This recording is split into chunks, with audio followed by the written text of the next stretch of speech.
जालिम शौहर ने घरेलू तनाज़े पर अपनी वाइफ की आंखें निकाली और फरार हो गया। 9 साल 3 महीने जेल च रह के आया है। तो ਉਹਨੇ ਆ ਕੇ ਲੜਾਈਆਂ ਪਾ ਦਿੱਤੀਆਂ ਨੇ, ਗਲਤ ਹੈ। ਪਹਿਲੇ ਸ਼ਾਦੀ ਹੋਈ ਸੀ, ਉਹਦੇ ਵਿੱਚ ਇੱਕ ਬੇਟਾ ਸੀ, ਉਹ ਸਾਡੀ ਖਾਲਾ ਸੀ, ਉਹਨੂੰ ਵੀ ਇਹਨੇ ਐਵੇਂ ਹੀ ਮਾਰਿਆ। मुनशात ਦੇ ਕੰਮ ਕਰਦਾ, ਸਾਡੀ ਭੈਣ ਨੂੰ ਬੁਰਿਆਂ ਕਹਿ ਕੇ ਮਾਰਨਾ ਚਾਹੁੰਦਾ ਹੈ। अस्सलाम वालेकुम, उर्दू पॉइंट के साथ मैं हूं आपका मेज़बान नली बादामी। ज़िला उकाड़ा के एक नवाही गांव में मौजूद हूं। वहां पर एक दिल खराश वाक़या होता है। मेरे साथ उनकी बीवी मौजूद हैं जिनकी आंख निकाली है और उनका शख्स फरार हो गया।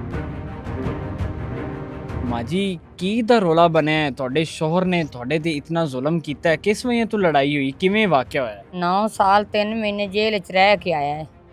ਉਹਨੂੰ ਛਡਵਾਇਆ ਹੈ ਤੇ ਉਹਨੇ ਆ ਕੇ ਲੜਾਈਆਂ ਪਾ ਦਿੱਤੀਆਂ ਨੇ, ਗਲਤ ਹੈ। ਤੇ ਮੈਨੂੰ ਮਾਰਦਾ ਕੁੱਟਦਾ ਆ। 5ਵੀਂ ਵਾਰ ਹੋ ਗਈ ਹੈ ਇਹੋ ਕਾਰ ਕਰਦਾ ਜਿਹੜੀ ਕਾਰ ਮੇਰੇ ਨਾਲ ਹੁਣ ਹੋਈ ਪਈ। ਉਹ ਜੇਲ੍ਹ 'ਚ ਕਿਉਂ ਰਹਿ ਕੇ ਆਇਆ ਸੀ 9 ਸਾਲ? ਚਰਸ ਵੇਚਦਾ ਸੀ, ਚਰਸ। ਉਹਨੇ ਮੇਰਾ ਸਿਰ ਪਾੜਿਆ, ਲੂਣ ਮਰਚਾਂ ਡੰਡੇ ਨਾਲ ਤਲੀਆਂ ਪੈਰਾਂ ਦੀਆਂ ਕੁੱਟੀਆਂ ਨੇ, ਫਿਰ ਤਿੰਨਾਂ ਤਾਲਿਆਂ ਦੇ ਵਿੱਚ ਤੁਹਾਡੇ ਮਾਰ ਘਰ ਕੇ ਦੇ ਵਿੱਚ ਤੁਹਾਡੇ ਬੇਟੇ, ਤੁਹਾਡੀ ਘਰ ਦਾ ਹੋਰ ਕੋਈ ਮੈਂਬਰ ਨਹੀਂ ਸੀ ਜਿਹੜਾ ਛੁਡਵਾਉਣ ਵਾਲਾ ਹੋਵੇ? ਉਹ ਦਿਫਾਲਪੁਰ ਲੈ ਕੇ ਚਲਾ ਗਿਆ ਸੀ, ਉੱਥੇ ਕੋਈ ਵੀ ਨਹੀਂ ਹੈਗਾ ਸੀ। ਮੇਰਾ ਬੇਟਾ ਸਕੂਲ ਗਿਆ ਹੋਇਆ ਸੀ, ਇੱਕ ਮੇਰਾ ਬੇਟਾ ਲਾਹੌਰ ਗਿਆ ਸੀ। ਤਾਂ ਬੱਚੀ ਅੱਲਾ ਦੇ ਵਾਸਤੇ ਗਾਂਦੀ ਰਹੀ, ਮਦੀਨੇ ਦੇ ਵਾਸਤੇ ਗਾਂਦੀ ਰਹੀ। ਨਹੀਂ ਤੇ ਉਹਨੇ ਅੱਖ ਦੇ ਵਾਰ ਕਿਵੇਂ ਕੀਤਾ ਹੈ? ਕੱਲ ਫੌਤਗੀ ਤੇ ਜਾ ਰਹੇ ਸੀ ਨਾਲ ਦੇ ਮਸਾਏ ਪਿੰਡ, ਤੇ ਉੱਥੇ ਜਾ ਕੇ ਮੈਨੂੰ ਕੁੱਟਿਆ ਸੋ।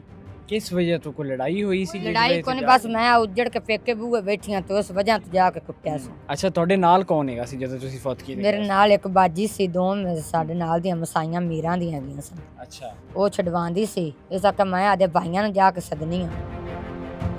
ਤੁਸੀਂ ਉਹਨਾਂ ਦੇ ਨਾਲ ਸੋ, ਕਿਵੇਂ ਇਹਨਾਂ ਦਾ ਖਾਵੰਦ ਆਇਆ ਆ ਕੇ ਉਹਨੇ ਮਾਰਨਾ ਸ਼ੁਰੂ ਕਰ ਦਿੱਤਾ? ਤੁਸੀਂ ਵੇਖਿਆ ਤੇ ਕੀ ਉਹ ਵਾਕਿਆ ਹੋਇਆ? ਸਾਨੂੰ ਬੇਟਾ ਪਤਾ ਹੀ ਨਹੀਂ ਚੱਲਿਆ। ਅਸੀਂ ਜਾਂਦੇ ਪਏ ਸੀ, ਰਸਤੇ ਵਿੱਚ 4 ਜਣੇ ਹੈਗੇ ਸੀ, ਟੁਰੀਆਂ ਜਾਂਦੀਆਂ ਸੀ। ਅਸੀਂ ਵੇਖਿਆ ਨਹੀਂ ਵੀ ਕਿਦੋਂ ਆ ਗਿਆ। ਮੋਟਰਸਾਈਕਲ ਤੇ ਯਕਦਮ ਉਸਲੇ ਪਤਾ ਲੱਗਿਆ ਸੀ, ਸਾਡੇ ਕੋਲ ਬ੍ਰੇਕ ਲਾਈ ਲਾ ਕੇ ਉਹਨੇ, ਫਿਰ ਪਹਿਲੇ ਉਹਨੇ ਮੈਨੂੰ ਮਾਰ ਦਿੱਤਾ ਇਹਦਾ। ਤੁਹਾਨੂੰ ਉਹਨੇ ਮਾਰਿਆ? ਹਾਂ, ਪਹਿਲੇ ਉਹਨੇ ਮੈਨੂੰ ਮਾਰਿਆ, ਮੇਰੇ ਮੱਥਾ ਸੁੱਜ ਗਿਆ, ਮੇਰਾ ਦਿਮਾਗ ਜਿਵੇਂ ਸੁੰਨ ਹੋ ਗਿਆ, ਮੈਂ ਆਖਿਆ ਹਨੇਰਾ ਹੋ ਗਿਆ। ਮੈਂ ਭੱਜ ਵਗੀ ਜਿਹੜੀ ਇਹ, ਫਿਰ ਇਹਨੂੰ ਢਾ ਲਿਆ ਸੂ। ਉਹ ਫਿਰ ਇਹਨੂੰ ਛੱਡ ਕੇ ਫਿਰ ਮੇਰੇ ਮਗਰ ਚੱਲ ਪਿਆ, ਮੇਰੇ ਮਗਰ ਭੱਜਿਆ ਗਿਆ। ਮੈਂ ਹੁਣ ਪਿੰਡ ਆ ਗਿਆ, ਮੈਂ ਪਿੰਡ ਆ ਗਏ। ਫਿਰ ਅਸੀਂ ਉਹਦੇ ਮਗਰ ਗਏ ਤੇ ਸਾਨੂੰ ਲੱਭੇ ਨਹੀਂ। ਉਹਨੂੰ ਕੋਈ ਸ਼ਰਮ ਆਇਆ ਨਹੀਂ ਆਈ ਕਿ ਉਹਦੀ ਬੀਵੀ ਬੱਚੇ ਹੈਗੇ ਨੇ, ਉਹਦੀ ਬੀਵੀ ਹੈ, ਫੈਮਿਲੀ ਹੈ? ਬੇਟਾ ਯਾ ਹੁੰਦਾ ਤਾਂ ਉਹਨੇ ਇਹ ਕੇ ਨਹੀਂ ਆ ਸਕਦਾ। ਜਿਹੜੀ ਇਹਦੇ ਤੋਂ ਪਹਿਲੇ ਹੈਗੀ ਸੀ ਉਹਦੀ ਬੀਵੀ, ਉਹ ਵੀ ਸਾਡੀ ਖਾਲਾ ਸੀ। ਪਹਿਲੇ ਵੀ ਸ਼ਾਦੀ ਹੋਈ ਸੀ? ਉਹਦੀ ਪਹਿਲੇ ਸ਼ਾਦੀ ਹੋਈ ਸੀ, ਉਹਦੇ ਵਿੱਚ ਇੱਕ ਬੇਟਾ ਸੀ, ਉਹ ਸਾਡੀ ਖਾਲਾ ਸੀ। ਉਹਨੂੰ ਵੀ ਇਹਨੇ ਐਵੇਂ ਹੀ ਮਾਰਿਆ ਇਹਦਾ। ਕੀ ਉਹਨੂੰ ਮਾਰਿਆ ਸੀ? ਉਹਨੇ ਧੱਕਾ ਦੇ ਕੇ ਉਹਨੂੰ ਬੱਚਾ ਹੋਣ ਵਾਲਾ ਸੀ, ਉਹਨੂੰ ਵੀ ਐਵੇਂ ਮਾਰਿਆ ਸੀ। ਉਹ ਕਤਲ ਨੂੰ ਮਾਫ ਹੋਇਆ ਹੈ। ਤੇ ਹੁਣ ਦੁਬਾਰੇ ਫਿਰ ਮੇਰੀ ਬਾਜੀ ਨਾਲ ਸ਼ਾਦੀ ਕੀਤੀ, ਉਹਦੇ ਵਿੱਚ 3 ਬੱਚੇ ਨੇ, ਇੱਕ ਕੁੜੀ ਹੈ, 2 ਮੁੰਡੇ ਨੇ। ਤੇ ਮੁੰਡੇ ਵੀ ਜਵਾਨ ਨੇ, 12 ਜਮਾਤਾਂ ਇਹਨੇ ਪੜਾਈਆਂ ਨੇ। ਇੰਨਾ ਸਿਰ ਉਹ ਜੇਲ੍ਹ 'ਚ ਰਹਿ ਕੇ ਆਇਆ, 2 ਨੰਬਰ ਧੰਦਾ ਕਰਦਾ ਸੀ। ਭਾਈਜਾਨ, ਮੈਨੂੰ ਇਹ ਦੱਸੋ ਕਿ ਤੁਹਾਡੀ ਸਿਸਟਰ ਨਾਲ ਕਿੰਨੀ ਦੇਰ ਤੋਂ ਇਹ ਜ਼ੁਲਮ ਹੋ ਰਿਹਾ? ਤੁਹਾਨੂੰ ਨਹੀਂ ਪਤਾ ਹੈਗਾ ਇਸ ਚੀਜ਼ ਦਾ ਵੀ ਇਹ ਚੀਜ਼ ਹੈ?